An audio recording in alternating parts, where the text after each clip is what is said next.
Hello there, welcome back. This is G-Man, My World 67. I'm out in my train room and working on it. I've been out here, some of the morning, not most of it, but I'm able to get some things done. Worked on it yesterday. I just wanted to give you a little update of what's going on the PNG Southern. And so here we have this section here, which originally the outside border came all the way to this point here, and this side met here, and that was where the two layouts of the two boards connected. I had to move that, it changed that to give us a wider turn on this section of the railroad. Now, in doing so, I had to put in this piece and then reborder it with this. Haven't painted it yet, but this is complete. This area is done. I've got to scenic it and so forth and so on. But now, a while back I showed you an update, whereas I had put in or had been putting in this engine yard, which required changes to track on that side and changes to these two sections of track also. And that was one of the reasons why I changed this corner, was because I had to get a wider space in between these two tracks and give room to put in that engine yard. Now, the engine yard is tight. There's only about a 1/4 inch between the trains, but that's just enough for the trains just to sit there. By doing that, needless to say, I had to go back through and rework all of this track all the way around to here, which again, about a month or two ago, I had started changing this track and this track to give me wider circumference, and it worked out better by me redoing it even this last time, because now I have two partial ovals, as you can see, if I can get a good look at that.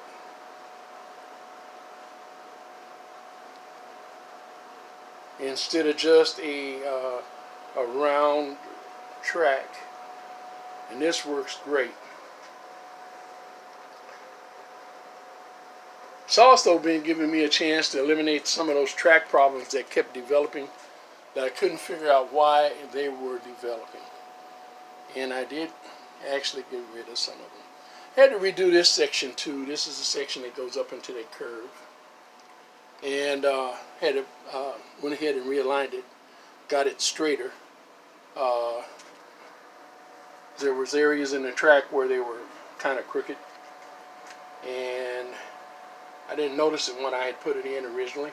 This area here, I redid it too, as this was still a little tight turn, and I needed to miss this corner here a little more, and so I was able to realign this track so that it was had a better alignment on it, and I had to go back in and realign this track also, all the way up through the Cape Canaveral yard.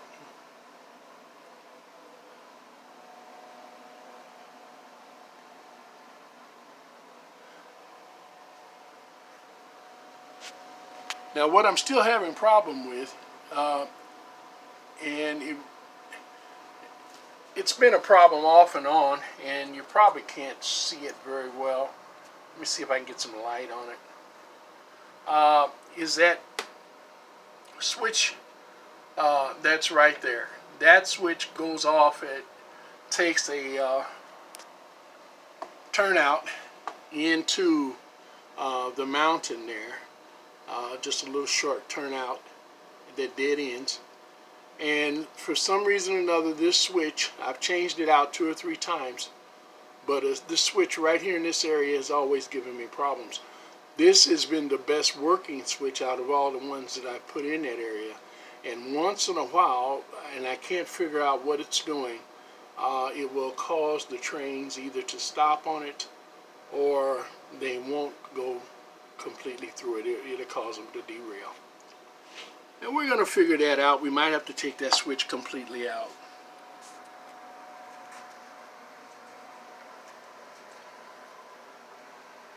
Straighten this section of track out too.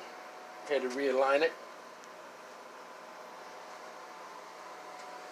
And finish this up. Going to finish this up today.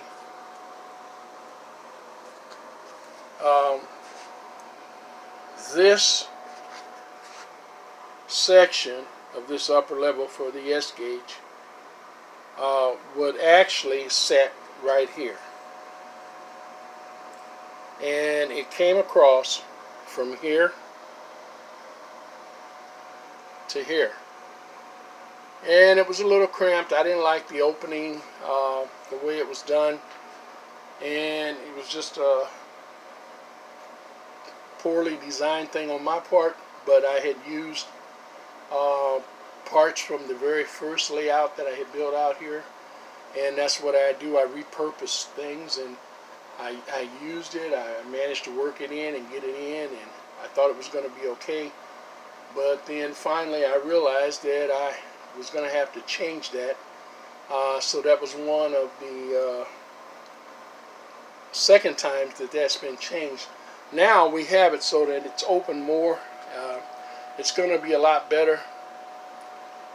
Even when the train comes under this overpass, I won't have the little problems that I was having before.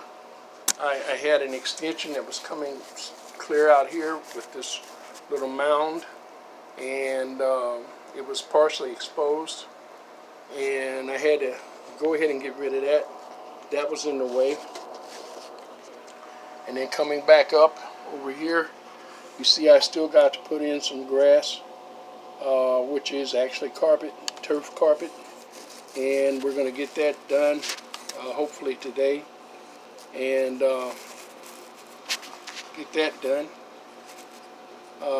But this was extended to almost up against the track. I had cut it out once, and I still didn't, it was cramping my oval, and so now I've got the clearance, which I couldn't do because I already had this upper stage in, and now I was able to get to that and got that taken care of also.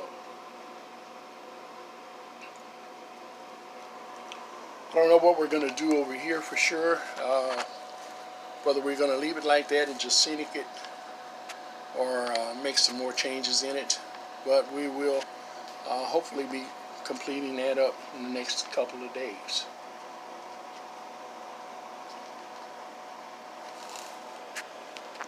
And those are just some of the changes, the major changes that was made on the layout.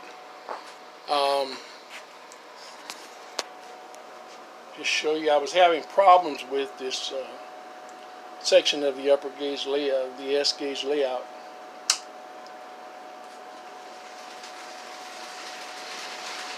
Because the track was uneven.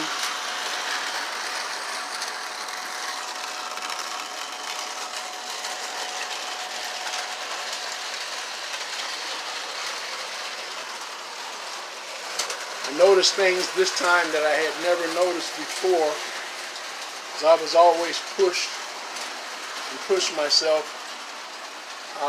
because of my schedule.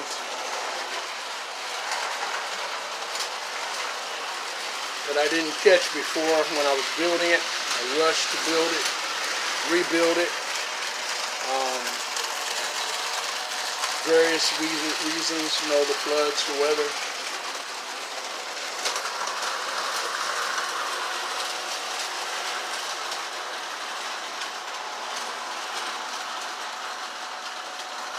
Now it really runs well.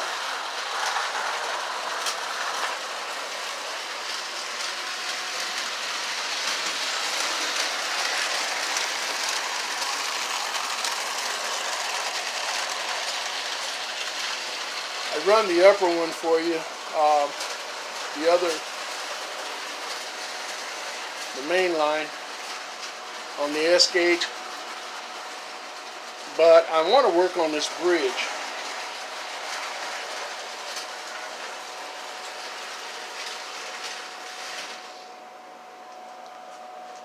Remember, I put this bridge in,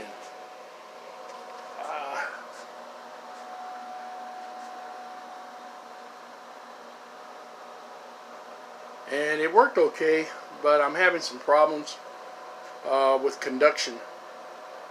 So I'm going to go back. I'm going to rework this bridge and put in a couple of extra leaders on it, which I don't have any on it actually. I've been using the track for conduction. Pretty antiquated method. So I'm going to do something a little different. I'm going to upgrade it a little bit. Can't put in switches and things of that nature right now, but I'm going to put in a couple of leader wires and fix it so that once the bridge is down, everything makes connection, and once it's up, everything ceases on this section of track.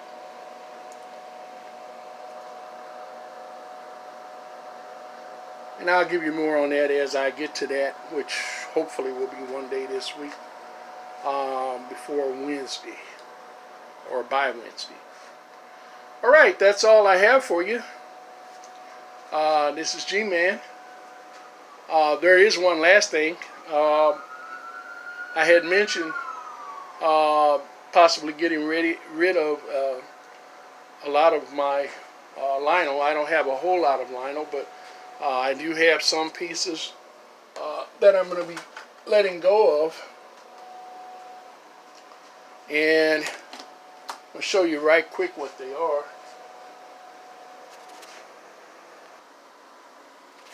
Okay, here they are. We got the 1802 Alaska. If you remember, I did a video on it. The front truck and the motor was busted. I rebuilt a truck for it. Actually, that is a Marks replacement truck. You can get the truck for it on eBay. It's about $18. I built one for it. It works great and runs great. It's just too big for my layout currently, and won't go around all the curves. And it's a little tight for it because it's wide. But it runs good. It's currently single motor. Should be a dual motor. That's a 1110 Scout. That's my old original lino. That's the only original piece of lino that I've ever had from like when I was, I don't know, 12, 13 years old. Finally decided to let that go. It runs good. I resurface it every year. Great running engine. I'm going to restore it as I did my old original Marks engine, but I've just never gotten around to it. It just needs a paint job or a good cleanup or refurbishing, and it makes somebody a really great engine. It's a strong puller. Here is that 8302 Southern, Lionel Southern engine. It is complete. I believe it's all original. I got that. Didn't have to do a lot to it. It does have, it's missing the front cowling on it. I never got around to putting one on there.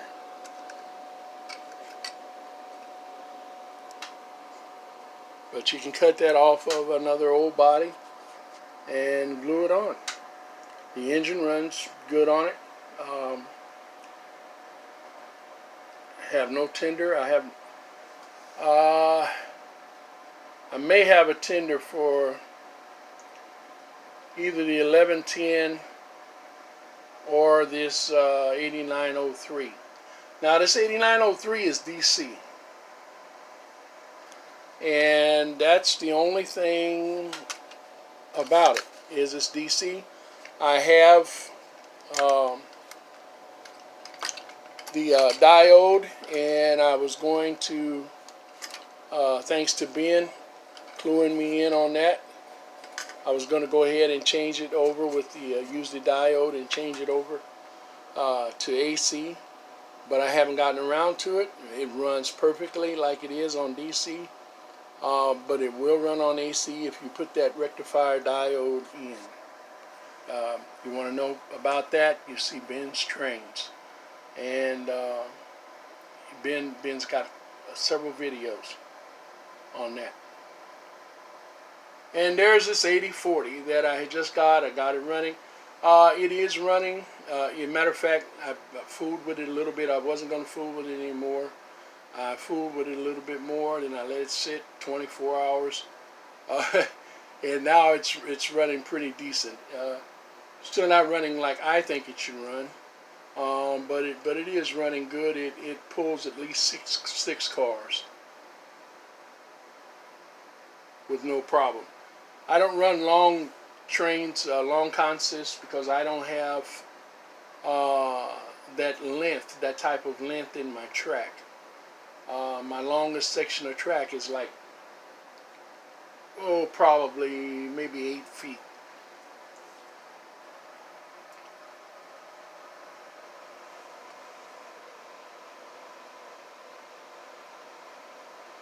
Up here, I'm probably going to let this 1130 go. It is almost like new. I haven't ran it that much.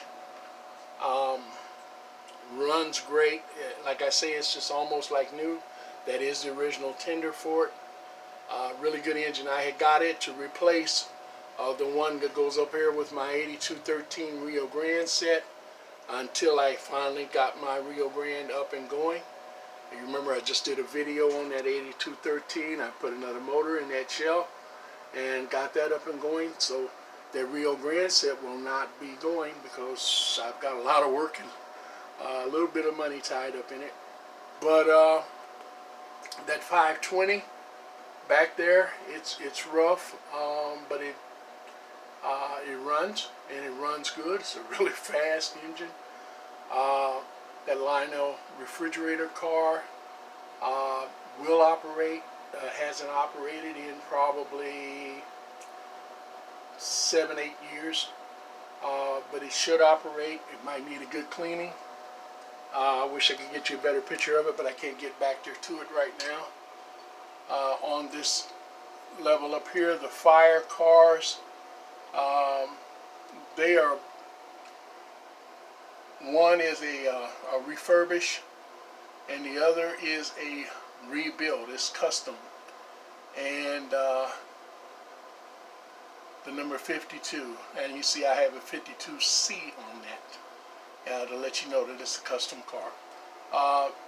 There's also the ladder car, and it has also that ladder extension on it. Is not the original ladder extension. It's one that I mounted onto it, and the light on the back is a redo, but the fire car is otherwise complete, even though it's not completely original. You also have the inspection car. It runs great. It's old. It's missing the rear bumper, rear tail light. I did have one off of a model kit that I was going to put on it. If I can find it, it will come along with it.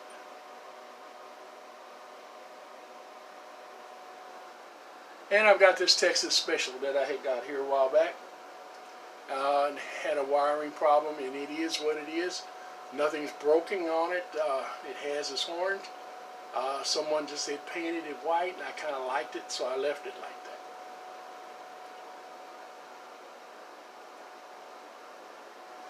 that's the extent of the Lionel that I'm going to be getting rid of. That if someone else can use it, let me know. I'm not taking bids on it, but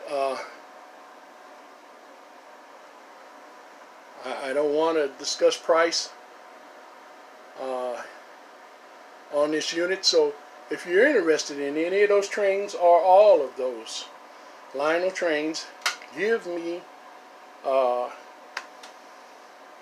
an email at gman1924@hotmail.com, and I'll get back with you immediately. I know Kent, if you're watching this video, this is it, buddy. This is what I have right now. I may have also, and I don't have it out here, a Union Pacific. No, it's a Santa Fe set. Santa Fe passenger train set. No, I'm wrong. Hold it.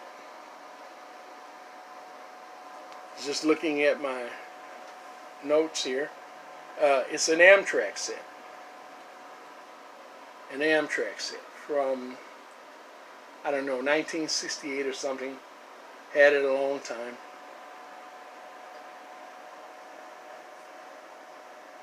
Runs, needs good cleaning up, and I'll try to get it out here and get it unboxed, and because I've got it all packed away, and get it out here so you can see it.